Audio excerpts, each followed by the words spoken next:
Day 2, we will finally open the material. We are on page 2.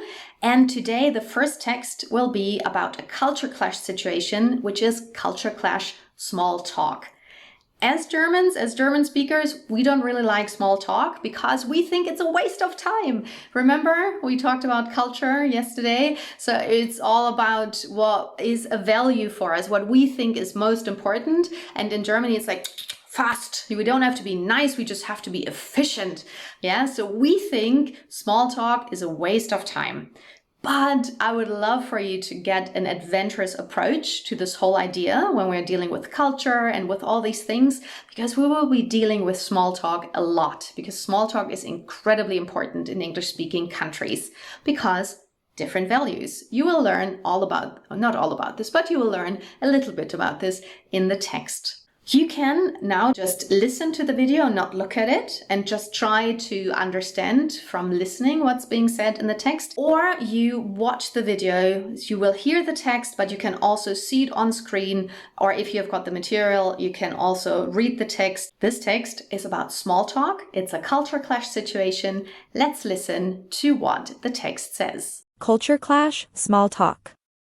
You may have noticed that when English native speakers meet someone, they often ask, "How are you?" The usual response is, "Fine, thanks, and you?" It's important to know that this question doesn't require a detailed answer like Germans might expect. So, please, do not tell the other person how you are feeling, that your breakfast didn't agree with you, and that your cat's health concerns you. It's just a polite way to say hello. However, this doesn't mean that English speakers are insincere or don't care. In fact, they are far more relational than Germans. In a work setting, it's common to have a brief conversation with your coworkers before discussing business. You might, for example, ask about their day, their family, or their weekend plans. While Germans prioritize getting work done first, English speakers want to acknowledge others as individuals, not just workers. Safe topics for small talk include travel, hobbies, family, and the weather. When someone asks you a question, it's best to answer with full sentences, not just a yes or no. Avoid discussing religion and politics since they can be offensive and make the situation uncomfortable. However, this is more of a suggestion than a strict rule. German speakers often find small talk difficult and think it's a waste of time. But once you realize that it helps build relationships and thus helps seal the deal, you might even enjoy chatting with English speakers. To transition from small talk to business matters, you can say, "Shall we get started?" When the conversation is ending, you can say, "It was nice meeting you." Even if you did not particularly enjoy meeting the other person, a simple, "You too," is a suitable response. Understanding the text. Tick the correct answer to the following questions. Number 1. Which topics are considered safe for small talk in English-speaking countries? A. Religion and politics. B.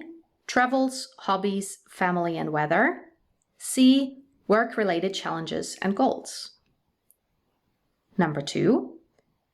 How can you politely end small talk and transition to discussing business matters? A. Say that you're not interested in small talk. B. Continue with more personal anecdotes. C. Say, "Shall we get started?" The correct answers are B. Travels, hobbies, family and weather. And C. You can say, "Shall we get started?" So how do you feel about this? Was there anything that surprised you? I have to say, I lived in England for 4 years a while back, and it took me a full year to not answer the question, "How are you?" with everything that had happened to me and how I was actually feeling. So that might also be hard for you. Just remember, if someone asks you, "How are you? How are you doing? How's it going?" depending on where they are from, the answer is good. Yeah, good. And you? Because it's just a polite way to say hello. Please remember, it's not insincere. It's not that people don't care. It's just their way to say hello. Because deep down, One of the values in English-speaking cultures is to connect with people. And I know I can hear you say that, even though I can't see you, but I know you want to argue with me now and say, yeah, but if you ask someone a question, you should also want to hear the answer. It's just a different culture. They just do it a bit differently. But one thing I can also tell you, that all this small talk, which confused me so much when I started working in England especially, I so miss it now. Like, I think I took a bit of England with me because it's so nice. Like, if you are just open-minded and think, okay, this is a way to connect with people, you know, it can be a bit annoying if you just want to get going and if you just want to get down to business, but it's also so nice to, first of all, kind of ask someone, so how was your weekend? So remember, safe topics for small talk are things like the weather. And side note, in Great Britain, do not talk badly about the weather, but talk about the weather. Wow, it's been raining, so good for the plants. Something. Weather is safe, but be nice. Yeah, be nice, it's their weather. Also family, if you want to talk about your family vacation, that's okay. Food is another good one. Hobbies and traveling, which is why we will be dealing so much with these topics, because if you are comfortable talking about what you did last weekend, what you did on vacation, where you want to go, what kind of food you like, and so on, it will be so much easier for you to have these kind of conversations and to make friends in the other culture, which of course is really good also for business connections. And also, dear German speakers, one thing to remember, especially when you talk to Americans, please do not ask them about their president.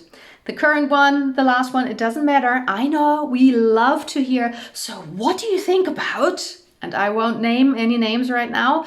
Please don't do that. It's so offensive, and you will usually, the atmosphere will right away become very icy. Yeah, just ask them about the weather, the food they like, any restaurants they can recommend, anything like this. Don't ask them about their presidents, please.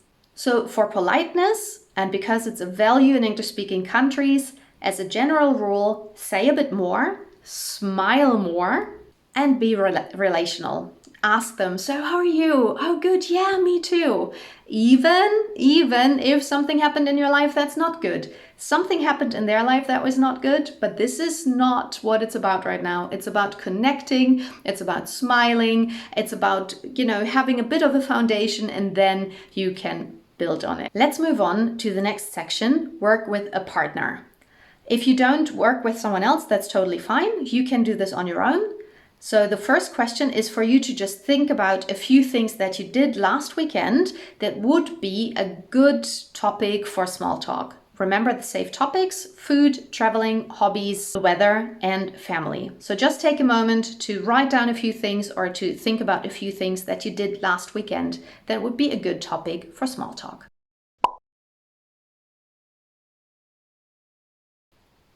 Now, number 2.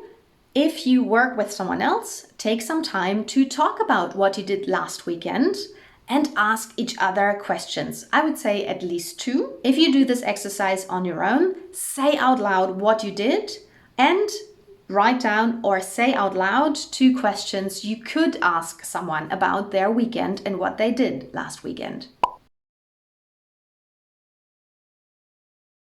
Okay, of course, we have not yet dealt with any rules, any grammar, and how do you say it and what's correct. And I do this on purpose because the main thing when you want to connect with English speakers is not to get the grammar correct.